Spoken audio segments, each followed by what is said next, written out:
You type your destination into your GPS, the line turns blue, and you think, like, the hard part is over. Right, yeah. You've got the map. Exactly. The app says, proceed to the route, and you feel this totally false sense of accomplishment just because you hold the directions in your hand. Oh, absolutely. But, I mean, knowing the route doesn't fix a flat tire. No, it doesn't. It doesn't stop the pouring rain, and it definitely doesn't drive the car for you. So, welcome to the deep dive. Today, we're unpacking why knowing exactly how to improve your life is, well, it's completely useless without the mechanics to actually execute it. Yeah, the execution is everything. Right. We are dissecting the philosophy of personal growth outlined by speaker and creator Eddie Pinero, and we're pulling from his massive collection of speeches to really understand the granular mechanics of human evolution. Because that gap between the map and the terrain, Yeah. that is where human behavior gets incredibly messy. Oh, completely. We constantly conflate knowing the path with the actual ability to walk it. And, Pinero's frameworks aren't just about getting motivated or hyped up. Motivation is, it's a fleeting chemical spike. Yeah, or is off by lunch. Exactly. He deals in systems, specifically a cyclical process of evolution, combined with these really practical mental models for handling setbacks, when that initial motivation just completely evaporates. And the whole foundation of this system, it hinges on one really vital distinction that I think trips up almost everyone. He asks this very direct question. What is the difference between simple and easy? Because we use those words interchangeably all the time, and you're not the same thing. No, they're really not. So simple describes complexity of an outcome. It means the path is straightforward, uncomplicated. There is no mystery to the procedure. You know exactly what steps to take. Right. It's A to B to C. Easy, on the other hand, describes the effort required. It means an objective can be achieved without, great exertion or friction or resistance. Pinero uses walking as the baseline here. Walking on a flat, paved road is simple. The biomechanical procedure of just putting one foot in front of the other, that's ingrained in us. Sure. But hiking up a steep, jagged mountain is not easy. Even though the mechanics are identical, you're still just putting one foot in front of the other? Right, but the context changed, which means the required discipline and the energy expenditure, they completely changed. The mechanics remain simple, but the execution becomes profoundly difficult. I see this play out constantly with early morning routines. Setting an alarm for 5 a.m. is the absolute definition of simple. Oh yeah, 3 taps on a glass screen. Exactly. The path is crystal clear.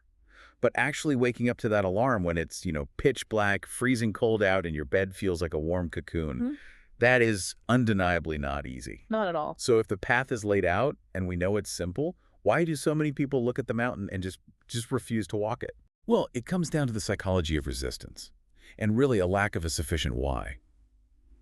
Pinero describes the alternative to climbing the mountain as living a jellyfish existence. A jellyfish. I like that. Yeah, because think about it. A jellyfish has no required output, no innovation, no long-term planning.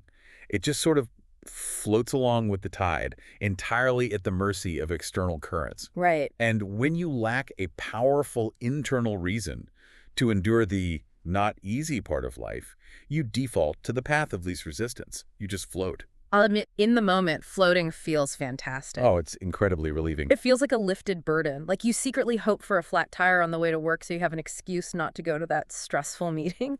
You crave the escape. Because your brain rewards you for it. You get a hit of dopamine whenever you successfully avoid immediate stress. Okay. But it is a really dangerous biological trap. While it relieves the immediate pressure, chronic avoidance, it completely deprives you of personal agency. You just become a passenger. Exactly. You become a spectator to your own life, looking out the window, wondering what it would be like to actually drive the car. To override that dopamine hit of avoidance, you need a massive, anchoring why. The purpose behind the pain. Right. The how is simple. The why is the engine that actually gets you through the hard part. So, okay, assuming you find that engine, you still need a transmission to put that power to the ground, You need a roadmap. Pinero maps this out as a cyclical process of evolution. And the starting line, step 1, is simply the realization that there is more out there. Yes. But he points out a fascinating paradox about this realization. He notes that yesterday's act of courage is today's status quo. Yeah, it's a phenomenon psychologists often call habituation, or the hedonic treadmill. You thrust yourself into a chaotic, challenging situation, you fight to tame it, and eventually your brain normalizes it just to conserve energy. It just becomes the new normal. Piero visualizes this beautifully, actually. He says, the ceiling you once had to jump with all your might, just to touch, that has now become the floor you casually walk on. Wow. The spectacular becomes mundane, Exactly. which forces you to look around this new floor and ask, okay, what's next? You realize this new floor isn't the finish line, it's just a new foundation. But to climb to the next ceiling, and this brings us to step 2, you have to acquire courage all over again. Yep. Step 2 is the acquisition of courage. And here is where I get frustrated, and I know I am not alone in this. Go. If I already fought a massive, exhausting battle to get to this new floor, I feel like I'm owed some momentum, right? Shouldn't my courage just carry over? Why does it feel like I'm starting from absolute zero every single time I want to level up? Because courage isn't a currency you could just hoard in a bank account. Yeah. Pinero puts it really bluntly. Yesterday's courage dropped you at the curb, waved goodbye, and went on its merry way. Great. So helpful. Right, but what you achieved yesterday was learning the rules for that specific environment. Growth demands that you move into a completely new, unfamiliar setting. And neurologically, your brain recognizes this new environment as a novel threat. Oh, so it triggers the exact same fear responses you felt back at level 1. Exactly. Yeah. The courage doesn't roll over because the context is totally alien. Yeah. You're demanding that your brain feels safe in a place it doesn't even recognize. So you really have to be willing to be the beginner again. Yes. You have to endure the intensely uncomfortable exercise of vulnerability, looking foolish, not having all the answers. Yeah. That requires a fresh, deliberate acquisition of courage every single time you push a boundary. And because you are operating blindly in this new environment, you are absolutely going to fall on your face. We're going to make mistakes, which is step 3. And I think this is where most people just tap out and retreat to their old floor. They retreat because they misunderstand the fundamental nature of a mistake. Pinero argues that you aren't actually afraid of the mistake itself. A mistake is it's a neutral event. It's a miscalculation of variables. What terrifies you is what you project onto that mistake. Right, you internalize it. You think the mistake equals a loss of identity or social ridicule. Like you think failing at a task makes you fundamentally a failure as a person. And this is deeply rooted in our evolutionary biology, specifically a concept called loss aversion. Humans are wired to feel the pain of a loss or a social rejection twice as intensely as the joy of a gain. Really? Twice as intensely? At least. Because back in our hunter-gatherer days, making a mistake that led to social embarrassment could literally mean exile, and exile meant death. So our modern ego treats a failed business venture or a bad presentation with the exact same life or death intensity. That explains so much of that paralyzing anxiety. Right. But Pinero's philosophy requires you to aggressively override that wiring. You have to realize that the upside of the attempt mathematically outweighs the downside of the mistake. Mistakes aren't roadblocks. They are literally the exact curriculum you need to chisel out your future self. He calls it operating on opposite day. I love that concept. Yeah, it's like when everyone else is running out of the burning building of discomfort, you have to run in. When they play it safe to protect their ego, you have to play for victory. But, I mean, fighting hundreds of thousands of years of evolutionary loss aversion, that sounds exhausting. How do we actually build the self-trust required to keep running into that fire when our biology is screaming at us to stop? This brings us to step 4. You shift your focus entirely away from immediate rewards and concentrate on the aggregate. Pinero relies on a baseball metaphor here. Okay, I like baseball.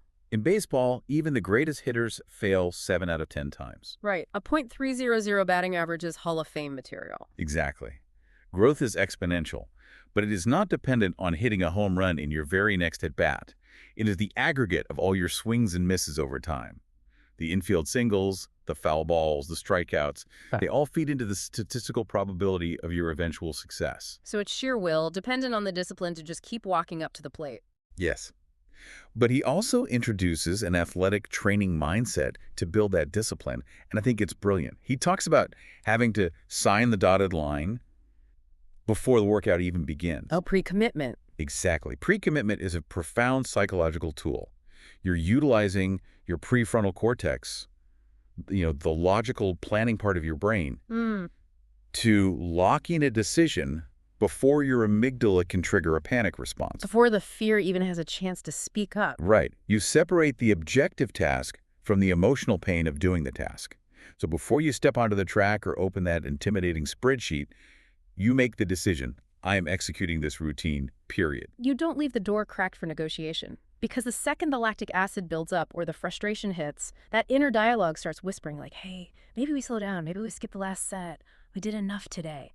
And that's when you have to treat the pain as an audience watching you, rather than an entity inside of you controlling your actions. I love that visual. The pain is in the bleachers. Right? The pain, the fatigue, the self-doubt, they are sitting up in the bleachers. You are down on the field executing the objective task. By parsing the pain out from the objective, you create this simplified world of action and reaction. The lions can roar, the crowd can boo, but it's just background noise to your forward momentum. Okay, so you push through. You reframe the mistakes, you trust the aggregate swings, you leave the pain in the bleachers, and you finally reach the summit. You hit that new ceiling. The immediate instinct is to just stop and breathe. And you should, which is step 5, celebrate and adjust. Acknowledging the win is critical. You must look over your shoulder and observe the literal space between where you started and where you are now. Relishing those moments is how you wire your brain to associate hard work with positive emotional payoff. It reminds you of who you are becoming. But you don't pitch a tent and live at the summit forever. No, you adjust. You normalize this new mountaintop, it becomes your new floor, and the cycle loops back around. Your expectations upgrade. To maintain this cyclical momentum, Pinheiro has this concept that I have been wrestling with all week.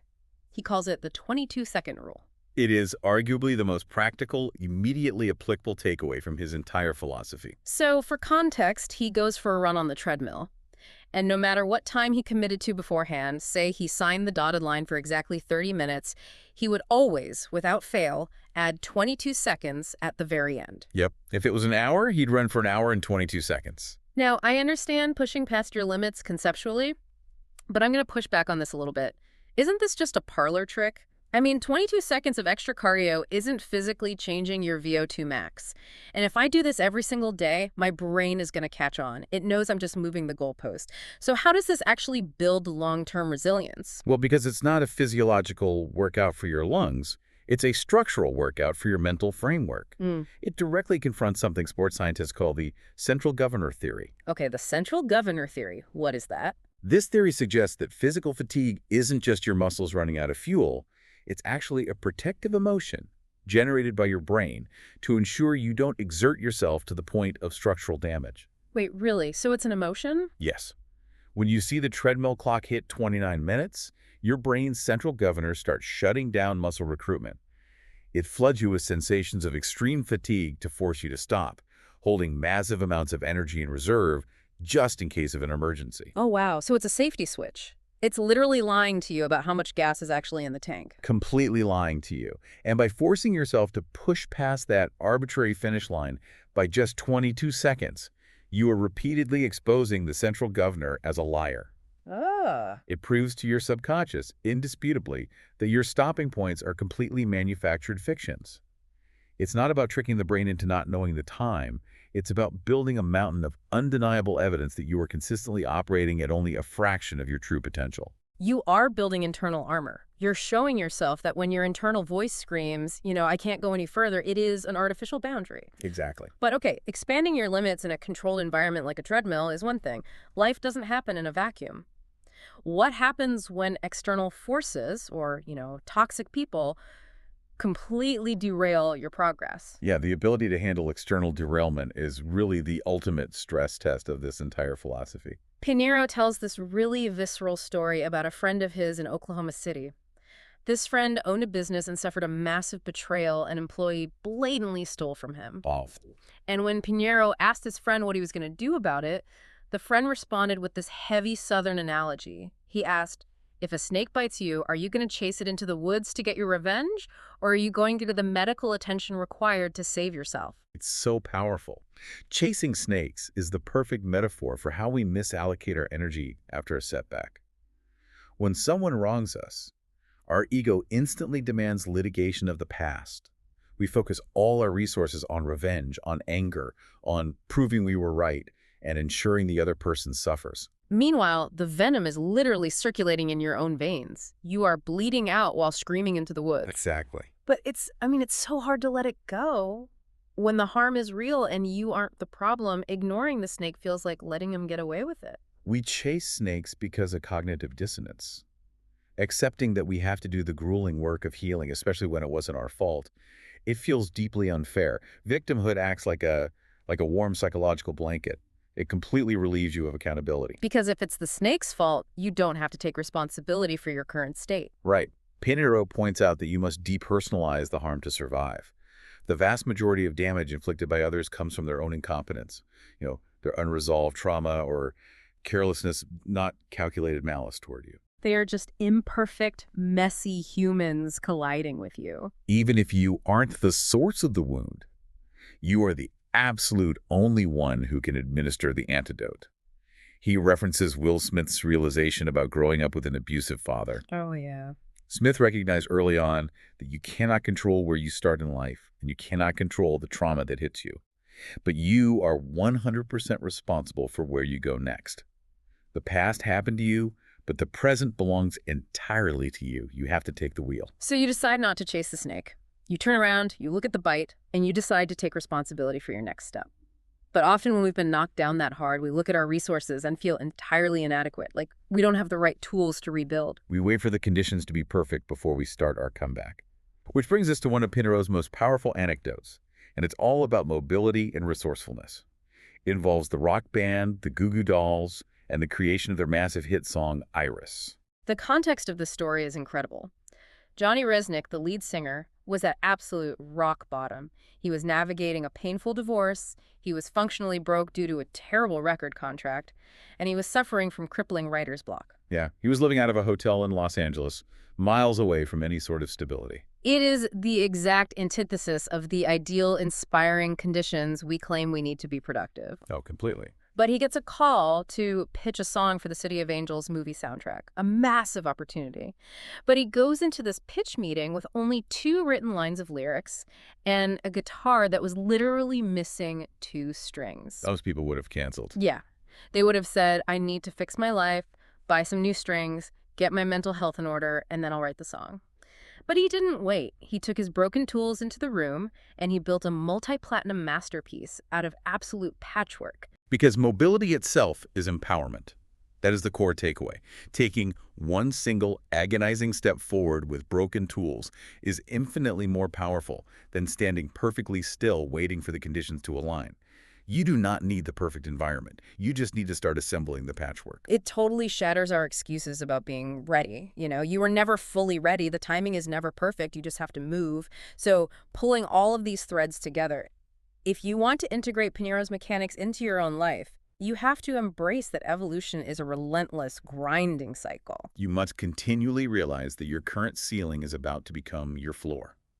You have to actively acquire fresh courage, knowing the context will terrify you. You must deliberately reframe mistakes as your primary curriculum, overriding your biological fear of failure. Right, and you have to trust the aggregate of your daily swings, leaving the pain and the excuses up in the bleachers. Celebrate the space between where you are and where you started. Normalize that new elevation and do it all again.